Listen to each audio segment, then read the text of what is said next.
Assalamualaikum warahmatullahi wabarakatuh. Para pemirsa sekalian, iblis merupakan salah satu makhluk ciptaan Allah yang masih menjadi misteri sampai hari ini. Karena terpisahnya alam jin dan manusia, maka kita tidak mampu menelusuri kebenaran dari jin itu sendiri. Namun di dalam Al-Quran Allah sudah menegaskan bahwa iblis dari kalangan jin adalah salah satu makhluk yang diciptakan oleh Allah. Namun hari ini kita tidak akan membahas tentang iblis, tapi kita akan membahas beberapa peninggalan kuno yang diyakini diciptakan oleh iblis. Sebelum saya mulai, alangkah lebih baiknya para pemirsa untuk bantu channel ini terus berkembang dengan cara like, komen, dan subscribe. Semoga yang sudah berkenan membantu dilancarkan rezekinya dan dimudahkan segala urusannya. Berikut benda-benda yang diyakini peninggalan iblis. 1. Necronomicon. Necronomicon merupakan kitab legendaris yang muncul dalam karya-karya fiksi horor dari penulis Amerika, H.P. Lovecraft. Dalam ceritanya, Necronomicon digambarkan sebagai buku kuno yang ditulis oleh seorang pria gila bernama Abdul Al-Hazred, seorang penyair Arab dari Yaman yang memiliki pengetahuan mendalam tentang dunia supranatural dan entitas kosmik. Buku ini diyakini mengandung berbagai mantra kuat yang dapat membangkitkan makhluk-makhluk jahat, iblis, atau entitas dari dimensi lain. Necronomicon sendiri sebenarnya adalah hasil imajinasi Lovecraft.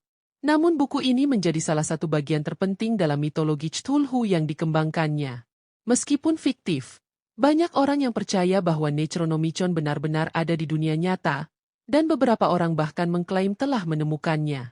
Ada juga beberapa versi palsu dari buku ini yang beredar di kalangan penggemar okultisme, memperkuat auranya sebagai peninggalan iblis yang penuh misteri. 2. Patang Pazuzu. Pazuzu adalah dewa angin jahat dalam mitologi Mesopotamia kuno, terutama dikenal di wilayah Assyria dan Babilonia. Dia sering digambarkan sebagai makhluk setengah manusia dengan tubuh naga, sayap burung, cakar elang, dan kepala yang menyerupai singa atau anjing. Meskipun merupakan sosok yang jahat, Pazuzu terkadang dipuja oleh penduduk Mesopotamia untuk melindungi mereka dari roh-roh jahat yang lebih kuat, seperti Lamashtu, dewi yang menyebabkan kematian pada bayi baru lahir. Ketenaran Pazuzu dalam budaya modern meningkat setelah ia ditampilkan sebagai entitas jahat dalam film horor The Exorcist, 1973. Dalam film ini, patung Pazuzu ditemukan di sebuah penggalian arkeologi di Irak, menandai dimulainya rangkaian kejadian supranatural yang mengerikan. Meskipun hanya patung, banyak orang percaya bahwa benda ini membawa aura jahat, dan penemuan artefak terkait Pazuzu sering dikaitkan dengan cerita-cerita seram tentang kutukan dan nasib buruk. 3. Sinsan Solomon, King Solomon's Ring. Raja Solomon atau Nabi Sulaiman dikenal dalam banyak tradisi, termasuk Yahudi, Kristen, dan Islam, sebagai penguasa yang memiliki kebijaksanaan dan kekuatan yang luar biasa. Salah satu legenda yang terkenal adalah bahwa dia memiliki sebuah cincin yang memberinya kekuatan untuk mengendalikan para jin dan iblis. Cincin ini sering disebut sebagai segel Sulaiman, dan dikatakan memiliki simbol bintang atau heksagram yang dipercaya mampu mengendalikan kekuatan supranatural. Menurut legenda, Solomon menggunakan cincin ini untuk memaksa iblis dan makhluk gaib lainnya membangun kuil Sulaiman. Banyak ahli okultisme percaya bahwa cincin ini tidak hanya memungkinkan Solomon untuk mengendalikan makhluk gaib, tetapi juga memberinya akses ke pengetahuan rahasia tentang alam semesta.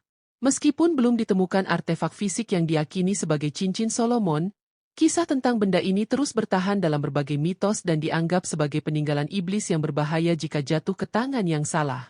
4. Kotak Dybbuk. Dybbuk adalah roh jahat dalam mitologi Yahudi yang diyakini bisa merasuki tubuh manusia, seringkali untuk menyelesaikan urusan yang belum terselesaikan atau untuk melakukan tindakan jahat. Salah satu peninggalan yang terkait dengan konsep Dybbuk adalah kotak Dybbuk, sebuah artefak yang diyakini menjadi tempat penyimpanan roh jahat tersebut. Salah satu kotak Dybbuk yang paling terkenal adalah kotak anggur tua yang dijual di eBay pada tahun 2003. Penjualnya mengklaim bahwa kotak tersebut telah menyebabkan serangkaian peristiwa paranormal, termasuk mimpi buruk, penyakit mendadak, dan nasib buruk bagi pemiliknya. Kotak ini menjadi subjek penelitian paranormal dan akhirnya menginspirasi film The Possession, 2012. Meskipun beberapa orang skeptis tentang keberadaan Dybbuk dan kekuatan kotak tersebut, kisah-kisah tentang kutukan yang terkait dengan kotak Dybbuk terus berlanjut. 5. Padang Kusanagi, Grass Cutting Sword. Pedang Kusanagi, atau yang sering disebut sebagai pedang pemotong rumput, adalah salah satu dari 3 harta karun suci dalam mitologi Jepang. Legenda mengatakan bahwa pedang ini ditemukan di dalam tubuh seekor ular atau naga 8 kepala yang dibunuh oleh Dewa Badai, Susanoo. Meskipun merupakan simbol kekuatan ilahi dan digunakan oleh para kaisar Jepang sebagai lambang kekuasaan mereka, pedang ini juga dikaitkan dengan kekuatan gelap. Beberapa kisah menyebut bahwa pedang ini pernah dibawa oleh para samurai yang menggunakan kekuatannya untuk membunuh musuh-musuh mereka dengan kekuatan supernatural. Dalam satu versi cerita, pemilik pedang ini tewas setelah dirasuki oleh kekuatan jahat dari pedang itu. Pedang Kusanagi sampai saat ini disimpan di kuil Atsuta di Nagoya, Jepang, namun keberadaan dan bentuk fisiknya masih menjadi misteri, sehingga banyak orang menganggapnya sebagai peninggalan mistis yang penuh kekuatan gaib. 6. Boneka Annabelle. Boneka Annabelle merupakan salah satu artefak paling terkenal yang diklaim memiliki kekuatan supranatural. Kisah boneka ini berasal dari pasangan paranormal, Ed dan Lorraine Warren, yang mengaku bahwa boneka ini dirasuki oleh roh jahat atau entitas iblis. Menurut cerita, boneka ini awalnya adalah hadiah bagi seorang perawat muda, tetapi segera setelah boneka itu berada di rumahnya, peristiwa-peristiwa aneh mulai terjadi, termasuk pergerakan boneka tanpa sebab dan pesan-pesan yang ditemukan di sekitar rumah. Kini, boneka Annabelle disimpan di Museum Okultisme milik Ed dan Lorraine Warren di Connecticut, Amerika Serikat. Boneka ini ditempatkan di dalam kotak kaca dengan tanda peringatan agar tidak disentuh. Karena menurut Warren, boneka ini masih membawa kutukan dan potensi untuk menyebabkan kerugian bagi siapapun yang mendekatinya.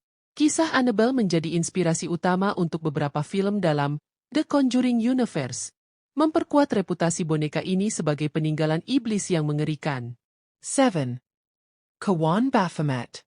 Baphomet adalah sosok yang sering dikaitkan dengan iblis dalam budaya populer, meskipun asal-usulnya sebenarnya lebih rumit. Dalam sejarah, Baphomet pertama kali disebutkan dalam tuduhan terhadap Ordo Kesatria Templar pada abad ke-14, di mana mereka dituduh menyembah sosok iblis bernama Baphomet.